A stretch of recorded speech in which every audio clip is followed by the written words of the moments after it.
Hey there, welcome to Ask TJ About Marketing. I'm your host, Terry Johnson from Terry Johnson Online. I am a marketing coach, marketing specialist, here to talk about basic marketing questions you may have about running a business, running a brand online, growing online, all of those things that you need to do in order to grow and build your business online. So let's get into it. Let's talk about those basic marketing questions that you may have on your mind and never found the answer or the right answer, or you're just overwhelmed by all the information that's online. Well, never fear. I'm here to help you with that process, and we are going to answer one of those questions today. Are you ready? Let's go.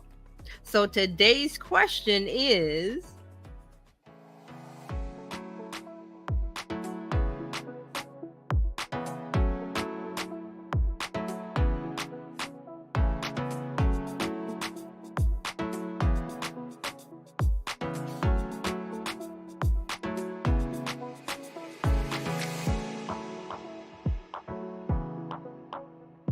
but this is the easiest part of the process. Did you know that? Creating content is the easiest part of all of this plan. This thing that we're doing. It's the easiest. Yes, it is. It seems hard. And I'm going to tell you why. Because you're trying to create content when you should just develop it. You should just... And I'm not sure I know what the difference is.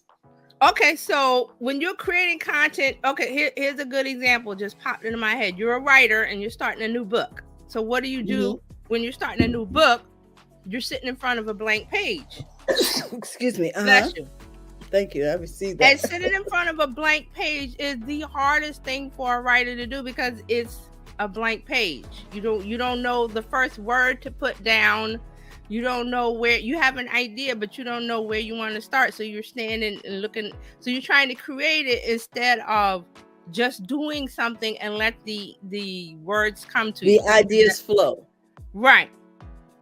So that's why I say creating content is the easiest thing, because we've already done the work. Who are you talking to? Your target audience. You know your target audience. You made that persona and you made the age and the marital status, where they live. Oh, you wrote all that stuff down. So all of these things give you framework for, okay, now I'm going to do the content because I know what my message is as a business owner. I know what my message is when I want to get out.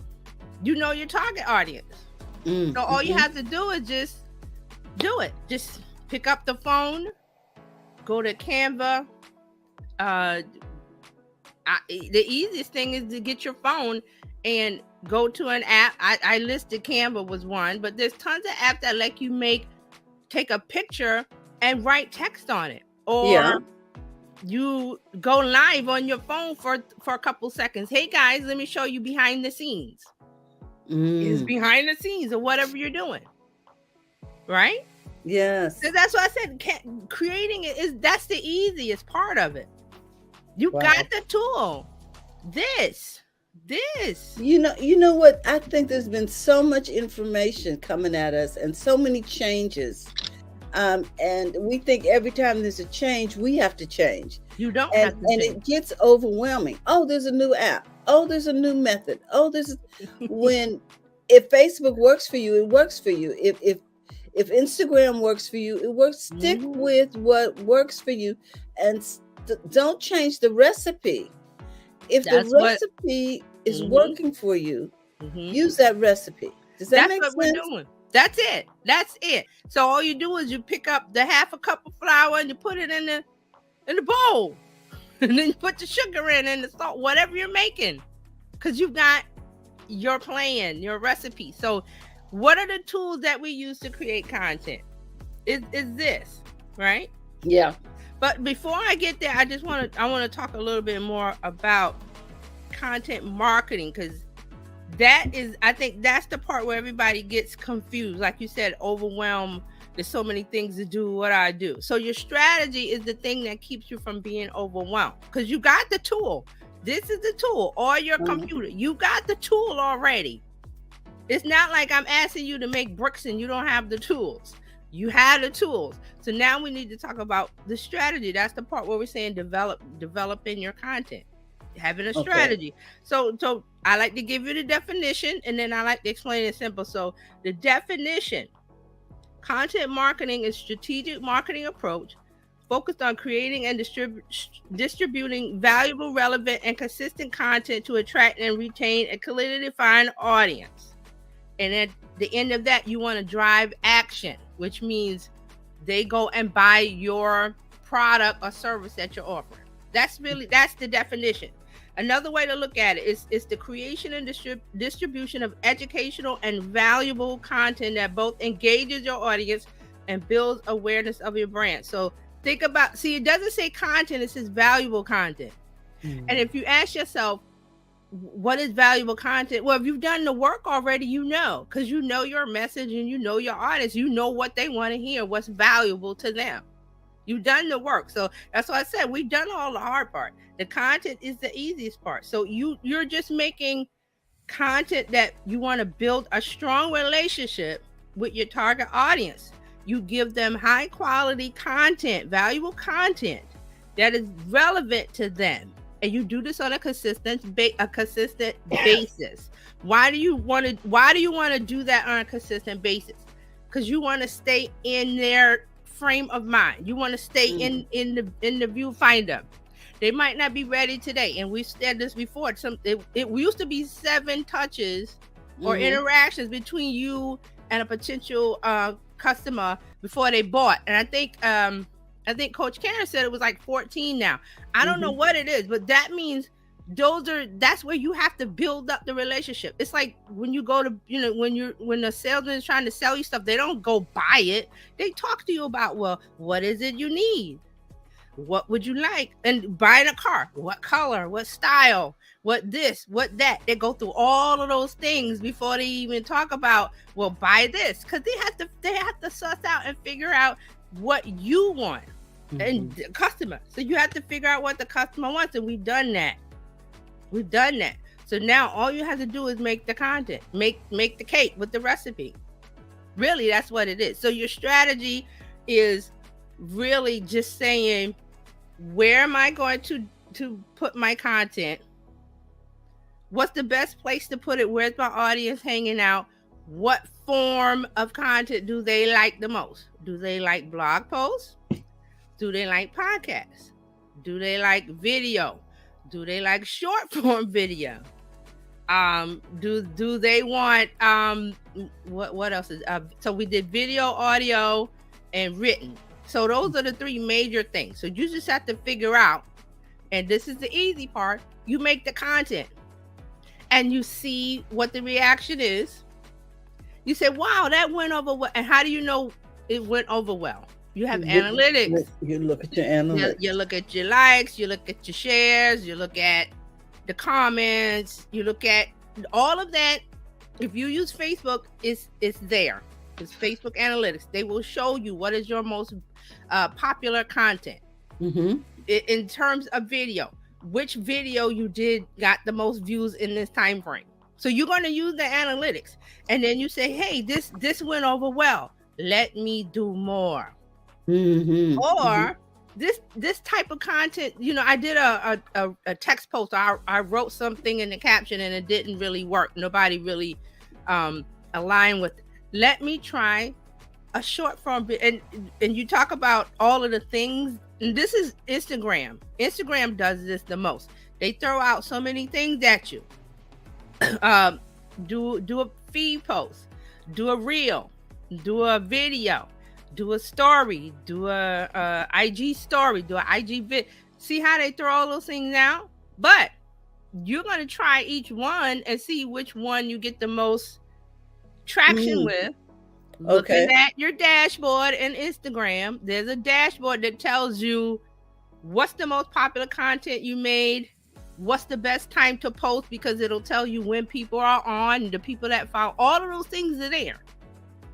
But see, once you look at that and gauge what works, you keep doing it. You do more of it. So you have to do, that's why I said doing the content is the easiest part, because you just do it and see what went well and what didn't go well. See, that's it. I mean, there's some more, stuff in their details, but that's the whole gist of it. You're going to do the content without prejudging and saying, "Oh, I'm afraid this isn't going to get a lot of likes." Well, who cares? This is your platform. This is your test kitchen. So you do it. You're not hurting anybody. And if you put something out and you create that content with your phone or whatever, and you get the response you're looking for, well, then you hit it. You just keep doing more of it. And then you ask, at the end of it, you ask them to go to here. Because remember, we're building a relationship. You tell them to go to your link in bio, click this link to get this or to buy this or to see more. So that's the part of it. You have to direct them. The content is getting attraction and they're loving it and attracted, but you don't want that to end there. The content has to drive them to your sales page, your website, wherever you got your system set up for them to buy. Okay? That's what it is. So that's what I'm saying. Content is the easiest part of this. It's the easiest part, but it's the part where everybody gets stuck on, or I think we fumbled the ball. So that's why I'm saying content. Do the content. Don't. Now, here's the thing. I can remember. Do you remember in 6th grade when they taught you how to brainstorm? Yes. Where you drew the circle and you put the one word that you want to talk about in the circle, and then you throw out everything. That's what it is. That's what content. And then from there, you figure out from those ideas, right, what to say. Right. Interesting. That makes sense. It doesn't have to be some fancy thing. I think we're overthinking this. Yes. And then when you overthink it, then you say, well, I don't know, so I'm just not going to do anything. I don't know if this is right. Is anybody going to interact with this? I'm afraid I won't get any likes. What do likes go to the bank? No. Likes are an indication that your thought, that your post hit the nerve with somebody. And if it didn't hit the nerve, guess what? Wait later on a few more hours, post something else. Post something else. This is, and I read an article today, I'm going to share it, talking about Gen Z. This is why I love to follow and talk about Gen Z, because I wish I could find it, there's a number in there. I think they said like 70-something% Gen Z, they buy stuff because they've seen you make it. Wow. They don't rely on reviews or this and that. I read it yesterday that we've moved into Gen Z trust nano influencers. And see, I just threw a word out that I didn't want to throw out because now I have to explain nano influencers. But I'm trying to. I take it that means small. What we used to call the cottage industry, where it's made in small quantities in homes. Artisanal. Here's the story. There's in New York, there's lots of olive oil stores. I don't know how it is everywhere else, but it's a store with just olive oil. Okay. And you think why do I need a store that just sells olive oil when I can go to Stop and Shop and they got tons of olive oil? Because these Gen Z millennials, they don't want your average olive oil. They want the olive oil that came from Naples, Italy, or whatever Italy, on this little small farm with the tree here in Napa, California. It's like wine.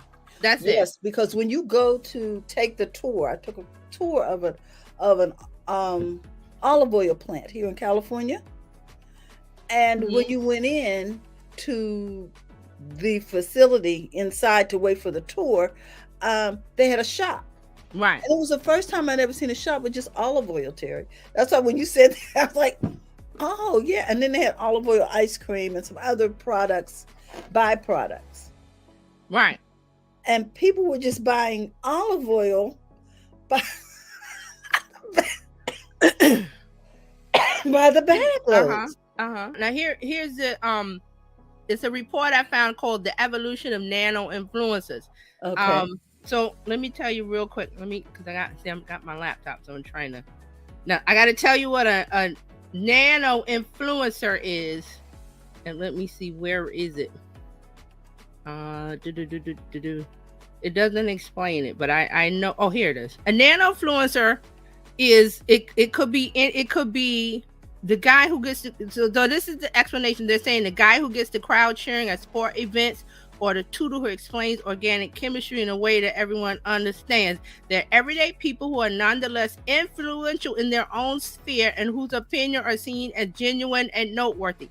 The two key words are genuine and noteworthy, because they're saying 82% of Gen Z, and these are Gen Zs, say they don't trust traditional influencers to give an honest opinion on a brand or a product. 82%. So that's what they're saying, is you have to be genuine and knowledgeable and influential. We don't care what you call yourself, or what's the okay, here the ratings in the car world is I think it's JD Powell and JD Power and Associates or something. And every commercial, when they win the award for the best whatever car, they have that little award. Yeah, like, they got that little logo. It's like an Oscar or something. Gen Z don't care about that. They care about the people in their sphere of influence who talk about the products and services that they care about. That's what a nano influencer is. The nano influencer, like, they could have 500 followers on Instagram, but the followers are trusting that one person because they're knowledgeable and they share the information they have, and that person trusts them. So see, it's not about because it used to be about Oscars. Oh, what actress won the Oscars, or the actor that won the Oscars? They could win the Oscar and never do any more work. I'm just saying that people that win the Oscar, you don't hear from them anymore. And but to Hollywood, that's like the creme de la creme of the awards. Well, the other thing too is not many people watch the Oscars anymore. Right. I'm saying back in the day. But now they don't. And as a result, a lot of these award shows have had to just cancel. Right. Because this generation is not interested. Exactly. That's what I mean. They're not interested. They're not interested in the things that used to be the, this was the guideline of the best of the best. They have to, they're there to show me. Like, you got to show me. So that's what I mean. When you're making content, you have to show them what goes into it in order for them to buy it.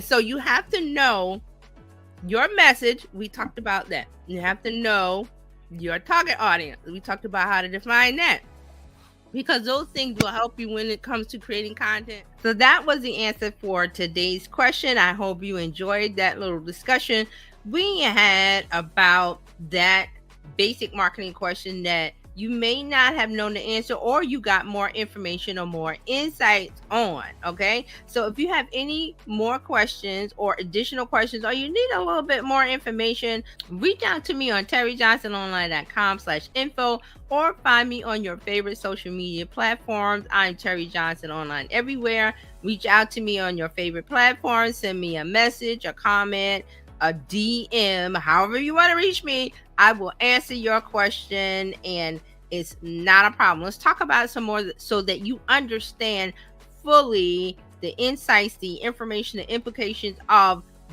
today's question, so you get the knowledge that you need. Okay, so again, reach me at terryjohnsononline.com/info, Terry Johnson Online everywhere.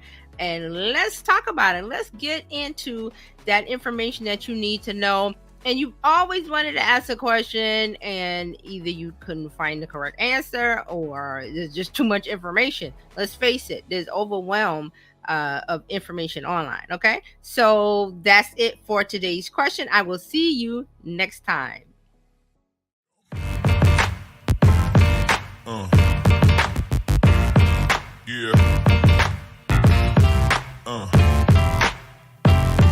Yeah.